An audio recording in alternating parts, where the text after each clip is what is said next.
Olá, meus amigos, olá, minhas amigas do Legislação Integrada. Aqui quem fala é o professor Bruno Valente. Nossa conversa de hoje é sobre o informativo de número 792 do STJ. Antes de começar, aquele convite de sempre, se inscreve no nosso canal, seja no Spotify, Deezer, Apple Podcasts, Google Podcasts ou no YouTube, e ativa o sininho para ficar sabendo de todas as novidades. Nos segue também no Instagram, @legislação_integrada, onde todo dia tem novidade. E o mais importante de todos os convites, acesse legislaçãointegrada.com.br e vem conhecer o Clube da Lei, esse clube de membros que dá acesso a todos os materiais de lei seca e jurisprudência do Legislação Integrada e a mais de 100 planos de leitura. São planos por carreira e por edital, com tudo que você precisa para um estudo completo e atualizado de lei seca e jurisprudência. Aproveita também e conhece o Mapa do Aprovado, esse curso que te ensina a estudar. Com ele você aprende a organizar os seus estudos de uma forma super estratégica e focada na sua realidade. E eu já adianto aqui uma surpresa para vocês, que nesse mês de novembro, devido a Black Friday, estamos com a oferta que nunca fizemos antes da compra do Mapa do Aprovado e do Clube da Lei. Gente, acessa lá, eu não vou nem contar para vocês aqui, porque vocês vão se surpreender quando acessarem o site. Oferta super mega especial e agora não tem mais desculpa para não fazer parte do Clube da Lei e ainda aprender a organizar todas as etapas do teu estudo. Gente, o último convite, conhece a Editora Integrada, vem publicar com a gente. Você vai ver que é mais fácil do que você imaginava e muitas vezes você consegue publicar aquela monografia, aquele TCC, aquilo que já estava ali na gaveta e você não tinha nenhuma esperança de publicar porque achava que era muito caro, que era muito difícil, e nós viemos para facilitar esse acesso. Então, vem conhecer também a Editora Integrada. Sem mais delongas, vamos para o primeiro julgado do dia.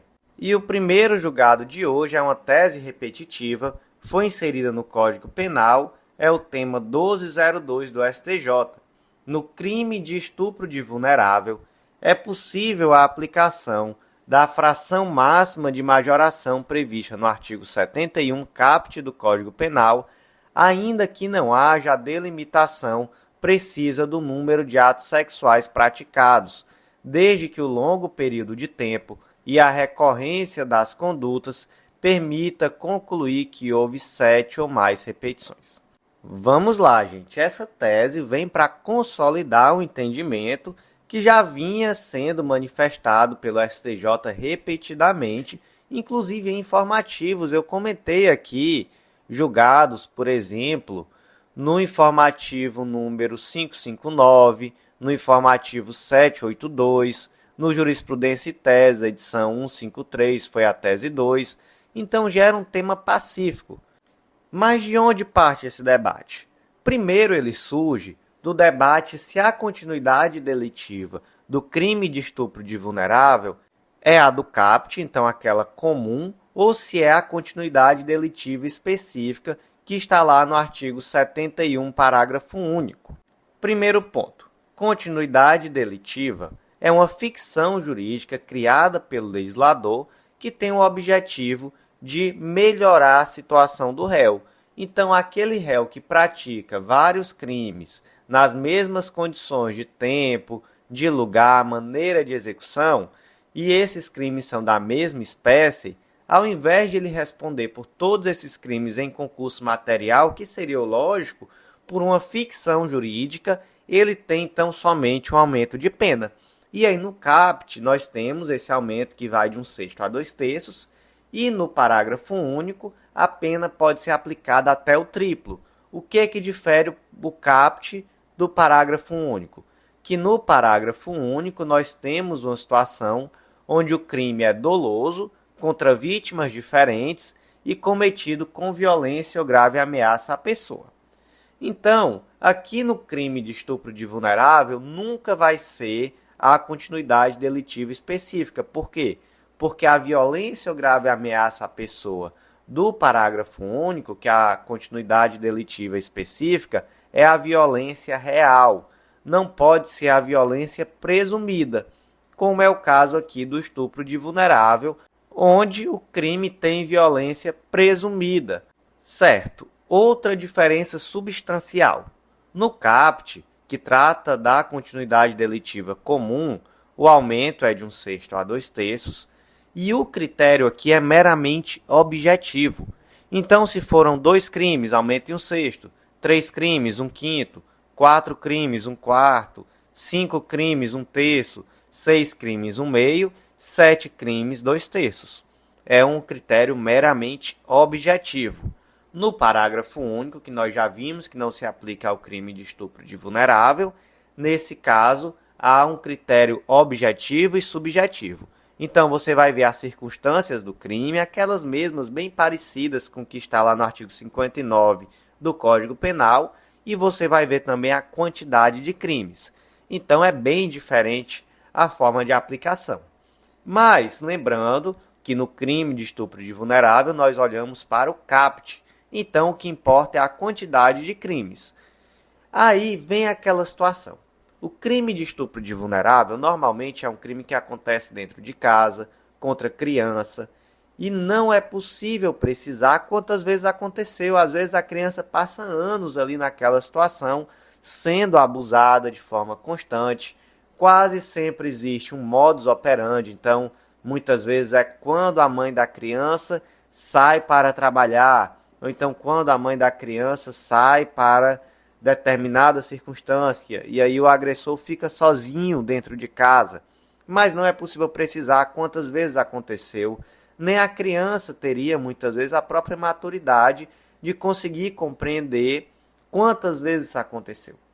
E aí cria-se uma dificuldade de avaliar objetivamente quantos crimes ocorreram para se determinar o percentual de aumento. Então, isso vai ser, ou melhor, a fração de aumento, né? Isso vai ser 1/6, 1/5, 1/4, 1/3.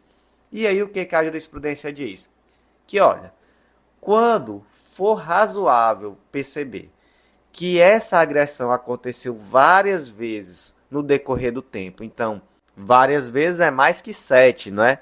Então, nesse caso, é possível você já aplicar o aumento no máximo 2/3. Porque, ora, se a criança foi abusada por anos, sempre com modus operandi específico, então é razoável que foi mais de 7 vezes. Então se aplica aí no máximo. Também existem decisões que falam que é acima do mínimo, a depender da circunstância.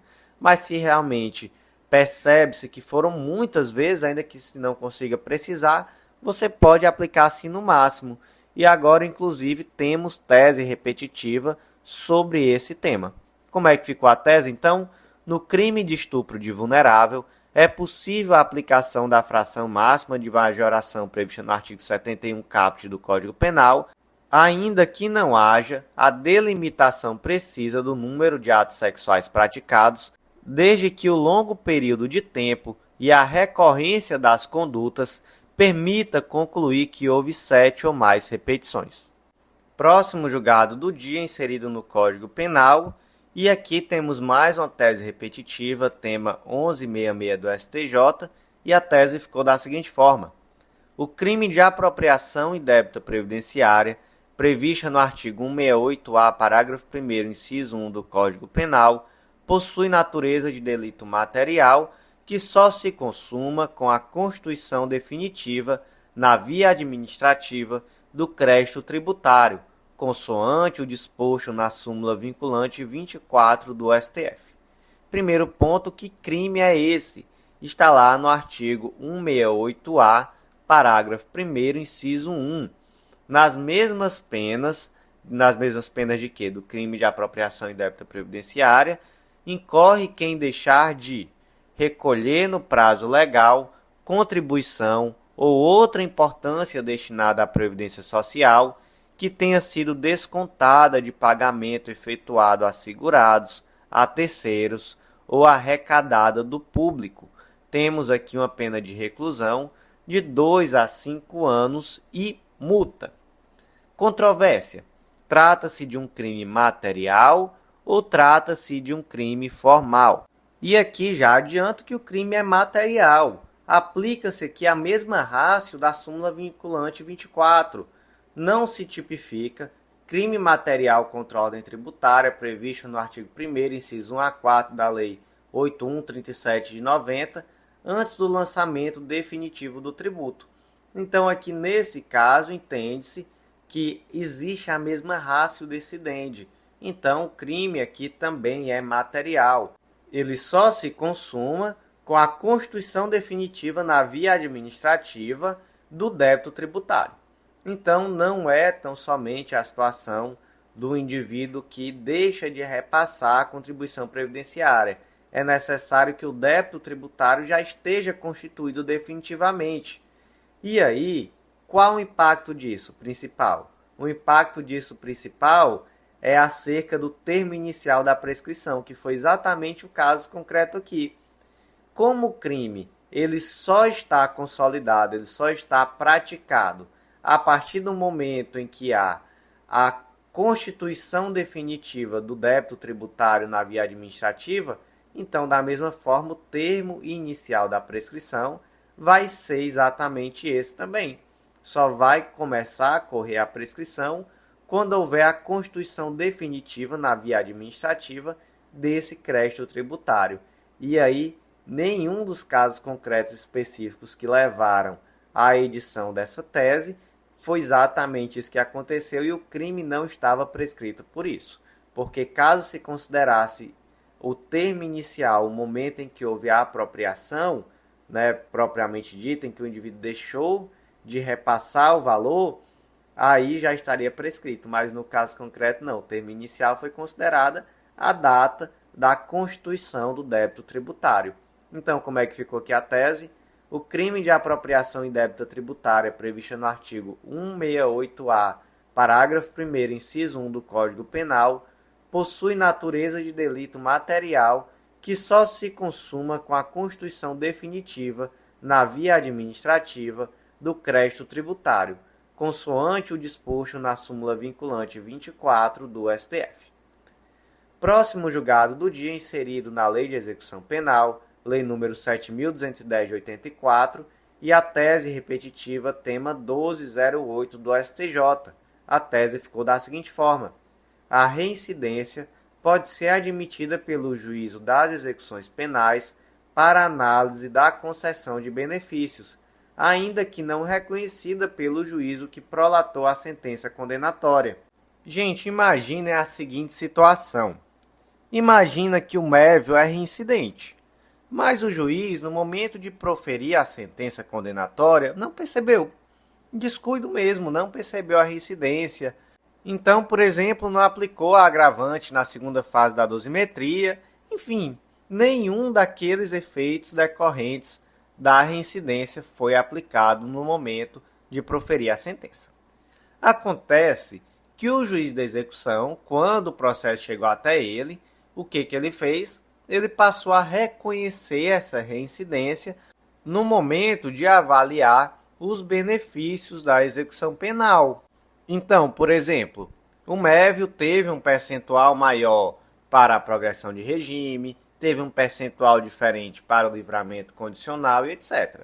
Pergunta-se, o juiz da execução agiu corretamente? Resposta, sim, agiu corretamente. Porque, gente, a função do juiz da condenação é conhecer a agravante do artigo 61, inciso 1 do Código Penal, para fins de aumentar a pena na segunda fase da dosimetria. E isso vai ter impacto em quê? No regime inicial de cumprimento da pena. Aquilo que diz respeito à execução é da competência do juiz da execução. Então, veja só, artigo 66, parágrafo 3, inciso 3 da LEP. Compete ao juiz da execução decidir sobre soma ou unificação de penas, progressão ou regressão de regimes, detração e remissão de pena, suspensão condicional da pena, livramento condicional, incidentes da execução. E, gente, a reincidência é um fato. A reincidência ela vai ser demonstrada através do atestado de antecedentes. Vai se pegar ali a folha corrida desse indivíduo e vai se verificar que ele, de fato, já foi no passado condenado por outro crime. Então, ele, de fato, é reincidente. Então, ainda que o juiz da condenação não tenha verificado no momento oportuno, o juiz da execução ele pode sim verificar no momento de avaliar se já existe ou não condição, por exemplo, de progressão de regime, de livramento condicional e etc. Como é que ficou a tese? A reincidência pode ser admitida pelo juízo das execuções penais para análise da concessão de benefícios, ainda que não reconhecida pelo juízo que prolatou a sentença condenatória. O próximo julgado do dia é da primeira turma do STJ, foi inserido na Lei 14.133 de 2021, que é a nova Lei de Licitações, e o destaque ficou da seguinte forma: a administração pública é obrigada a divulgar permanentemente edital de credenciamento em sítio eletrônico somente após a vigência da nova Lei de Licitações e Contratos Administrativos. O debate aqui, nesse caso concreto específico, trata sobre a situação do leiloeiro. Por quê? Porque o artigo 31, parágrafo 1º, traz que, na hipótese da administração optar por contratar leiloeiro, essa contratação poderá se dar por meio de credenciamento ou na modalidade pregão. E aí, qual o debate? O debate é que o artigo 79 traz, lá no seu parágrafo 1º, inciso 1, que quando a administração optar por um procedimento de credenciamento, ela deverá divulgar e manter, à disposição do público em sítio eletrônico oficial, edital de chamamento dos interessados, de modo a permitir o cadastramento permanente de novos interessados. E aí vem o debate. Já existia essa previsão na Lei 8666 de 93? Não existia. Então, essa necessidade de manter de forma permanente esse edital de credenciamento em sítio eletrônico surge com a nova Lei de Licitações. Então, portanto, só daí para frente existe essa obrigatoriedade. Como é que ficou o destaque? A administração pública é obrigada a divulgar permanentemente edital de credenciamento em sítio eletrônico após a vigência da nova Lei de Licitações e Contratos Administrativos. Próximo julgado do dia da terceira turma do STJ foi inserido no Código Civil destaque da seguinte forma: o reconhecimento da prescrição da pretensão impede tanto a cobrança judicial quanto a cobrança extrajudicial do débito. Meus amigos, artigo 189 do Código Civil. Violado o direito, nasce para o titular a pretensão, a qual se extingue pela prescrição nos prazos a que aludem os artigos 205 e 206 do Código Civil. Então aqui, gente, a chave, na verdade, desse julgado é entender o que é pretensão. E o julgado traz um conceito muito interessante de pretensão, que é o quê? Pretensão é o poder de exigir um comportamento positivo ou negativo da outra parte da relação jurídica.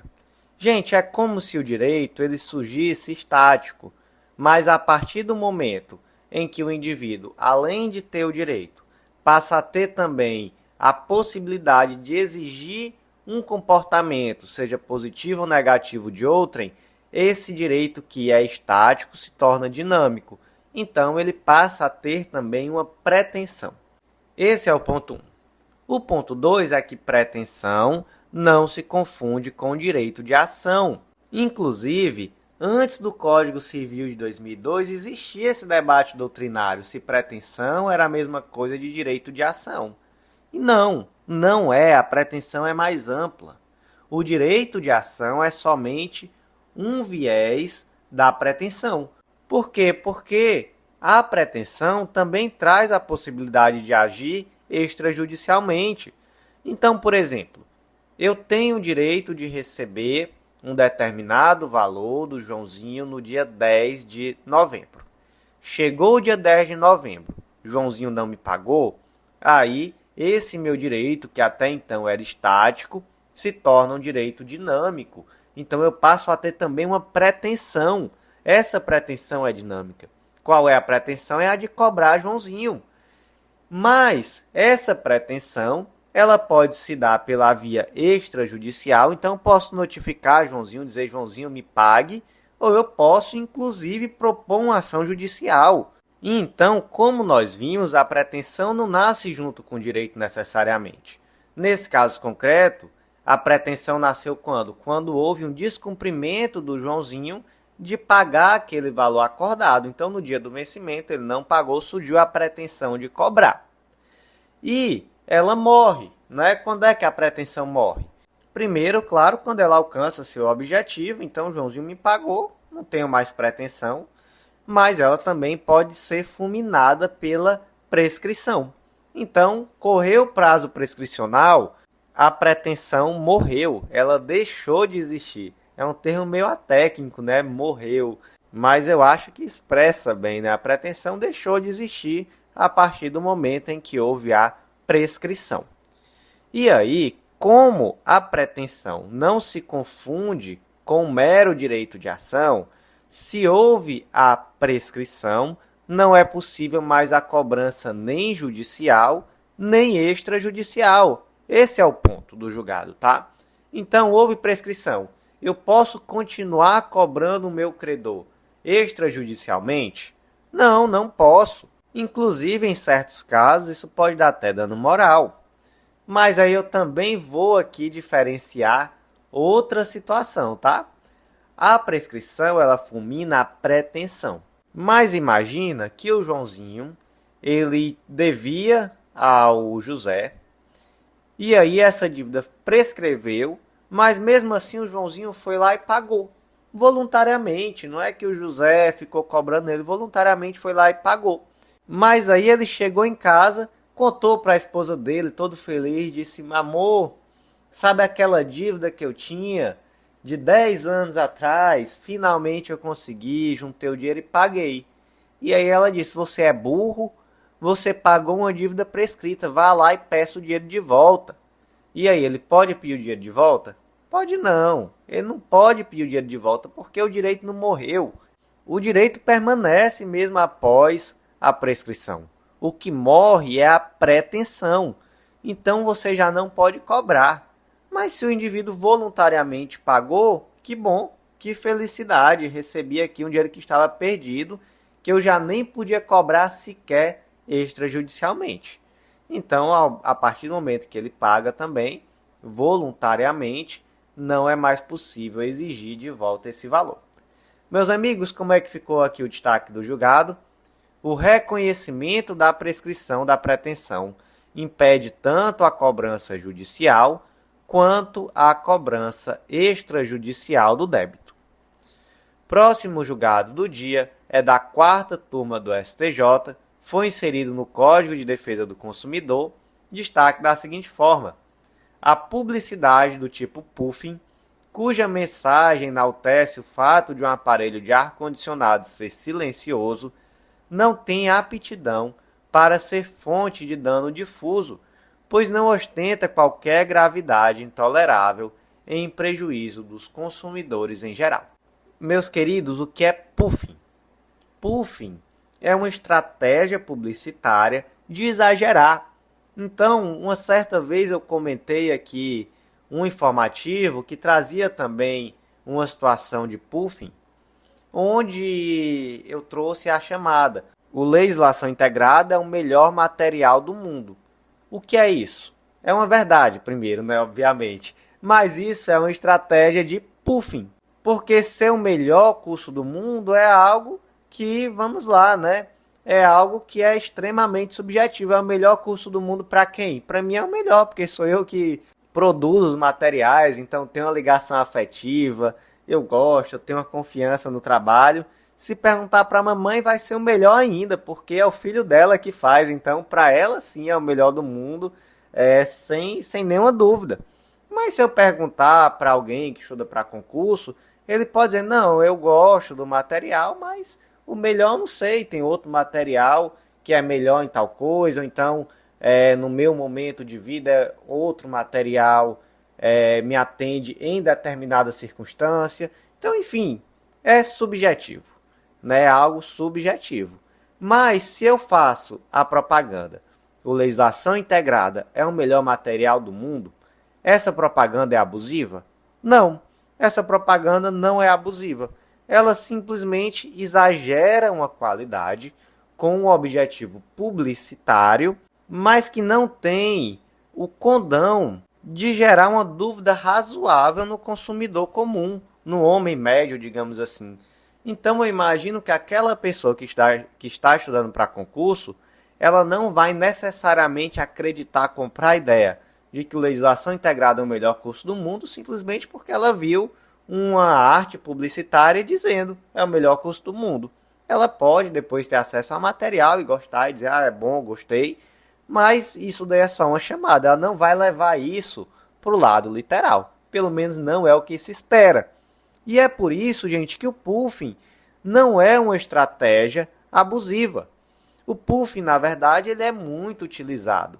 Então, quando você vê essas estratégias de é o melhor, é o maior, o mais confiável, enfim, quando você vir essas situações, você estará diante de uma estratégia de puffing. Temos aqui no caso concreto a marca Springer de ar-condicionado, que ela veiculou uma peça publicitária antiga, viu, lá em 1989, onde ela dizia que seu ar-condicionado era sem barulho. Então aqui mais uma estratégia de puffing, né? Um ar-condicionado sem barulho. Olha, não existe ar-condicionado sem barulho. Mesmo hoje, 2023, imagina lá em 1989. Mas ele, de fato, podia ser mais silencioso. Mas aí, obviamente, a concorrência foi para cima, exigiu perícia técnica e mostrou, por meio dessa perícia, que havia barulho. Não era um ventilador sem barulho, então acusaram de propaganda enganosa. Houve propaganda enganosa? O STJ entendeu que não. Entendeu que nesse caso concreto, houve tão somente um exagero. Então entendeu que aqui também se estaria diante de uma mera estratégia de puffing e que isso por si só não tornaria a propaganda enganosa ou abusiva ou nada do tipo. Então, portanto, entendeu-se aqui também que não existia um dano moral coletivo decorrente dessa peça publicitária. Como ficou o destaque, a publicidade do tipo puffing, cuja mensagem enaltece o fato de um aparelho de ar-condicionado ser silencioso, não tem aptidão para ser fonte de dano difuso, pois não ostenta qualquer gravidade intolerável em prejuízo dos consumidores em geral. Próximo julgado do dia é interessantíssimo. Foi inserido na Lei 9296 de 96, Lei da Interceptação Telefônica, e é um julgado da 5ª turma do STJ. Destaque do julgado: é possível a utilização no ordenamento jurídico pátrio de ações encobertas, controladas virtuais ou de agentes infiltrados no crime cibernético, inclusive via espelhamento do WhatsApp Web, desde que o uso da ação controlada na investigação criminal esteja amparada em autorização judicial. E por que eu digo que é um julgado muito interessante? Porque eu até já cheguei a comentar aqui em 2 oportunidades em informativos do STJ, 2 julgados que foram da 6ª turma, inclusive, em que se determinou que esse espelhamento do WhatsApp via QR Code, por exemplo, em outra situação foi via emissão de um SIM card mesmo, né, de um chip telefônico mesmo, seria ilegal. Por quê? Porque, gente, imagina, vamos pensar aqui em uma interceptação telefônica. Na interceptação telefônica, o agente de segurança policial, ele tem acesso ao conteúdo das ligações em tempo real. Então fica lá o João e o Francisco conversando por telefone e o policial ali com aquele fone de ouvido, igual aquele meme do Chapolin Colorado, ouvindo tudo o que está acontecendo. Isso seria aqui, né, trazendo, claro, de uma forma folclórica, simples, o que seria uma interceptação telefônica. Já que no caso do espelhamento do WhatsApp é um pouco diferente, né? Porque imagina a situação. Se eu espelho o WhatsApp de uma determinada pessoa no meu computador, eu tenho acesso passivo, né? Então eu consigo ficar aqui só observando, só lendo tudo o que está acontecendo, inclusive em tempo real. Mas eu também tenho acesso ativo. Então, eventualmente, eu posso inserir ali uma determinada mensagem. Eu posso, eventualmente, editar uma mensagem que já foi enviada, apagar alguma coisa. Então, tudo isso eu consigo fazer. Por quê? Porque Eu não estou simplesmente interceptando. Eu estou acessando o aplicativo pelo meu dispositivo e esse acesso se dá em uma situação em que eu consigo inclusive editar. Então olha só como é complicado, porque não há como garantir por meios técnicos, pelo menos até onde eu sei, e até onde foram esses julgados dos anos de 2018 e 2021, que não houve nenhum tipo de ilegalidade na condução desse espelhamento via WhatsApp Web. Então, esse foi o grande argumento para declarar ilegais essas provas obtidas, porque não se conseguiu demonstrar de forma objetiva que se obedeceu a um protocolo que tirou a dúvida razoável acerca de se houve ou não edição de texto, inclusão de texto. Então, por esse motivo, principalmente, foram anuladas essas provas. Acontece que agora a quinta turma do STJ julgou em um determinado caso concreto que seria possível sim esse espelhamento do WhatsApp Web via QR Code. Qual foi o caso concreto? Foi um caso concreto que está no âmbito de uma investigação ou organização criminosa. Por que isso é relevante?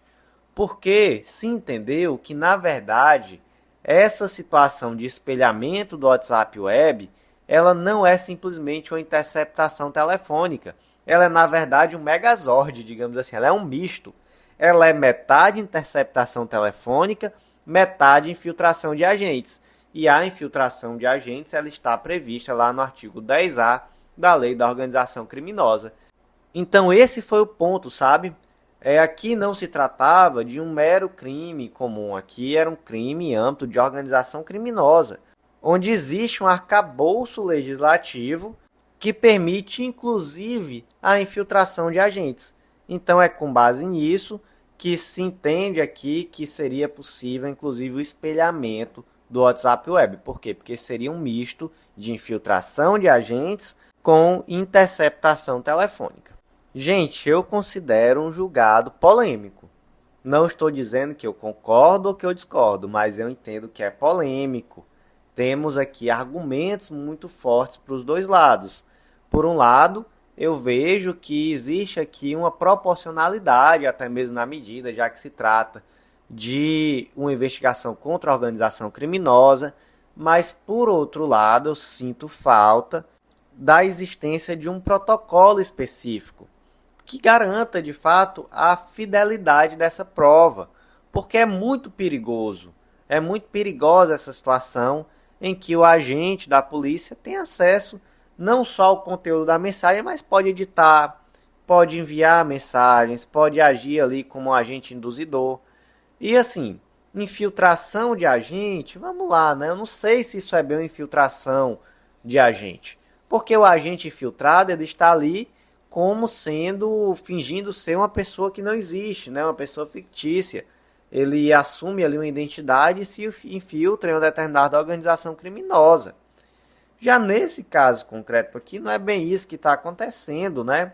O que acontece é simplesmente que o agente tem acesso ao WhatsApp de um determinado indivíduo que é membro da organização. Então, eu acho que são duas coisas muito diferentes. Mas eu também reconheço que houve uma construção argumentativa aqui muito interessante. Esse julgado me chamou muita atenção. Fica a reflexão. Então fica a reflexão. Vamos esperar o que vem daqui para frente.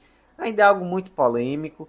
Foi um julgado aqui da quinta turma do STJ. Não sei se na sexta turma do STJ teríamos uma decisão semelhante.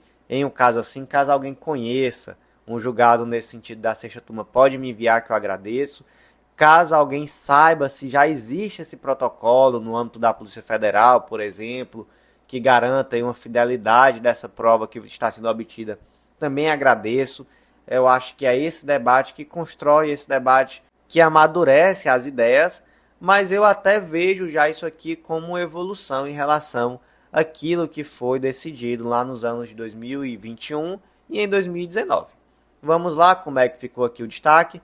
É possível a utilização no ordenamento jurídico pátrio de ações encobertas, controladas virtuais ou de agentes infiltrados no plano cibernético, inclusive via aparelhamento do WhatsApp Web, desde que o uso da ação controlada na investigação criminal esteja amparada por decisão judicial.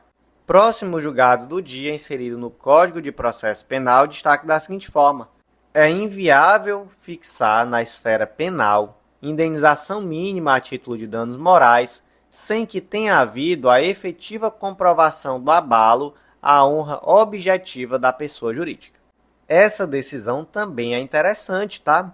É interessante porque aqui trata-se de um distinguish. Gente, o artigo 387 do Código de Processo Penal traz que o juiz, ao proferir a sentença condenatória, inciso 4, fixará valor mínimo para a reparação dos danos causados pela infração, considerando os prejuízos sofridos pelo ofendido. Muito cuidado com essa redação, porque fixará o valor mínimo, mas fixará se houver pedido. Se não houver pedido, o juiz não pode fixar esse valor mínimo indenizatório. Segundo ponto, esse valor mínimo indenizatório pode se referir a danos materiais ou a danos morais. Em relação aos danos materiais, não existe nenhuma dúvida que é necessário que haja demonstração efetiva do dano. Então, para que se fixe a indenização por danos materiais, mesmo que se trate aqui de um valor mínimo indenizatório, por que é mínimo indenizatório? Porque em um momento posterior é possível propor uma ação civil requerendo a complementação desse valor indenizatório quando ele se demonstrar insuficiente. Tá? Em relação aos danos materiais, você tem que demonstrar quanto você teve de dano material, por que foi dano material, enfim. Nenhuma dúvida quanto a isso, tá? E em relação aos danos morais? Gente, em relação aos danos morais, existem determinados casos em que esse dano moral ele decorre da própria conduta. Então, temos uma jurisprudência já bem consolidada, até no sentido, por exemplo, de que o crime de violência doméstica ele já traz um dano moral que pode ser presumido. Então, não há a necessidade de demonstração efetiva do dano, porque você já pressupõe mesmo, né? Pressupõe mesmo. Da mesma forma, existem outros crimes que são muito graves e que já existe uma jurisprudência muito consolidada nesse sentido. Mas, de fato, não existe ainda uma jurisprudência unânime no sentido de saber se o dano moral pode sempre ser presumido em caso de cometimento de crime. Então, cometeram um crime contra mim, qualquer que seja. É possível presumir daí a existência de um dano moral? Eu pedi a indenização mínima por dano moral. E aí, nesse caso, vai ser possível fixar, mesmo que eu não tenha demonstrado efetivamente, então aqui um dano in re ipsa, sempre que houver crime? Não existe jurisprudência dominante ainda, ou pelo menos uma jurisprudência que esteja 100% firmada em determinado sentido nesse caso. Inclusive, o tema já foi afetado à terceira sessão do STJ. E a terceira sessão do STJ deve definir em breve aí os critérios.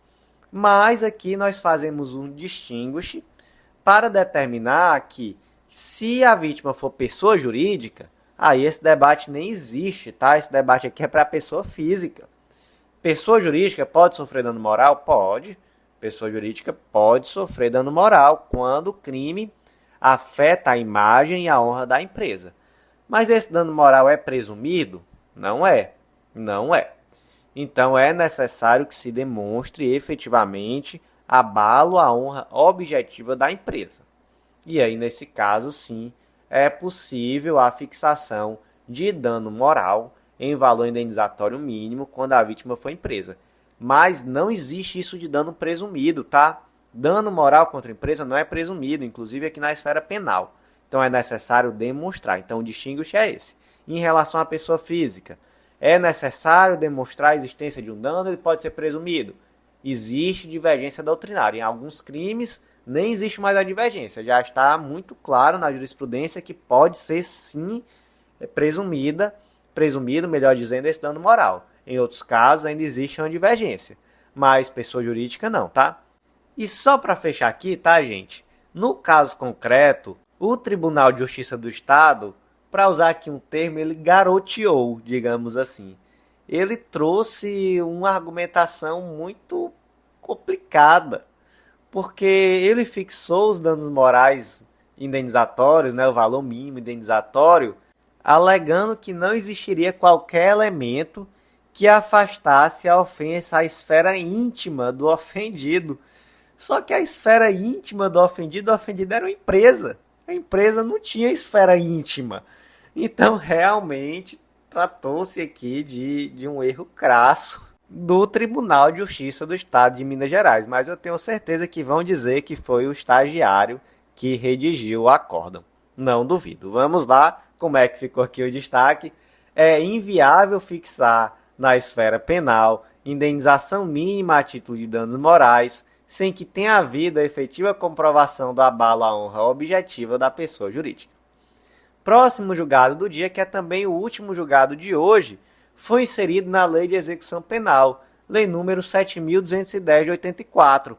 E, gente, escutem só o destaque desse julgado. A recusa do detento em aceitar alimento que julga impróprio para consumo, quando realizada de forma pacífica e sem ameaçar a segurança do ambiente carcerário, não configura falta grave. É isso aí, gente. É esse tipo de absurdo que, vez por outra, chega ao STJ. Primeiro, como é que se cogita que o indivíduo se recusar a comer aquilo que ele julga impróprio para consumo pode ser uma falta grave? Isso é insanidade. Isso aqui é loucura. Não tenho outra palavra para descrever a conduta de imputar uma falta grave por uma situação como essa. Eu até tenho sim outra palavra, abuso de autoridade. A palavra aqui é essa, abuso de autoridade. Mas vamos lá, vamos para a análise técnica, né? Porque aqui a gente está para analisar tecnicamente até aquilo que não pode ser nunca considerado técnico. Mas o STJ fez isso muito bem. E começou trazendo que o artigo 50, inciso 1 da Lei de Execução Penal traz que comete falta grave o condenado à pena privativa de liberdade que incitar ou participar de movimento para subverter a ordem e a disciplina. E aí ele se apega ao verbo aqui participar, incitar ou participar de movimento. Então, primeiro ponto, incitar ou participar de movimento, não existe movimento de pessoa sozinho, não existe participação de movimento do Joãozinho. Não, o movimento é algo coletivo e ele tem que participar ou incitar esse movimento que subverte a ordem e a disciplina. E não é o caso concreto, né? No caso concreto, o indivíduo isoladamente não aceitou um alimento que julgava impróprio. E é com base nisso que o STJ diz que até mesmo a greve de fome pode, em alguns contextos, ensejar falta grave. Olha só que coisa, né? Que situação a se pensar. No meu ponto de vista, que não quer dizer nada e não significa nada para ninguém, se trata aqui de uma violação de direitos, né? O indivíduo ele não pode realizar uma desobediência civil nem mesmo de parar de comer. Então imagina, os indivíduos, né, os presos, estão em uma situação que eles entendem que é desumana, que as condições estão degradantes, e como eles não encontram ali uma forma melhor de buscar uma melhoria, eles iniciam a greve de fome para chamar a atenção, enfim, falta grave. Faz sentido? Não, não faz sentido algum, não é? Eu acho que isso aqui, na verdade, é privar o pouco de liberdade que o indivíduo que está preso ainda poderia ter. É óbvio que um ser humano tem direito de buscar aquilo que é certo, de defender seu ponto de vista, principalmente quando se opta por uma forma de defender esse direito que é a mais pacífica possível. Greve de fome. Não se está depredando, não se está causando dano ao patrimônio público, mas o STJ entende que até mesmo nessa situação é possível que, em determinado concreto, se verifique que existe um movimento que busca subverter a ordem e a disciplina do estabelecimento prisional. Eu concordo com isso? Vocês já viram que não, mas o que eu concordo ou não quer dizer nada. Mas o caso concreto aqui é muito diferente. No caso concreto, o detento simplesmente não aceitou o alimento porque ele julgou que aquele alimento estava impróprio. Então imagina, por exemplo, que ele recebeu a comida e ele sentiu ali que aquela comida estava com cheiro de estragada. E ele disse, olha, eu não vou comer isso não. Isso aqui está estragado, não quero. Pode tirar isso daqui. E aí o diretor do estabelecimento prisional disse o quê? Falta grave, subversão da ordem, subversivo. Pelo amor de Deus, né, gente? Aqui não tem debate, aqui realmente não se trata de uma subversão da ordem. E olha só, o artigo 41 da LEP traz que o preso tem direito à alimentação suficiente e à assistência material e à saúde.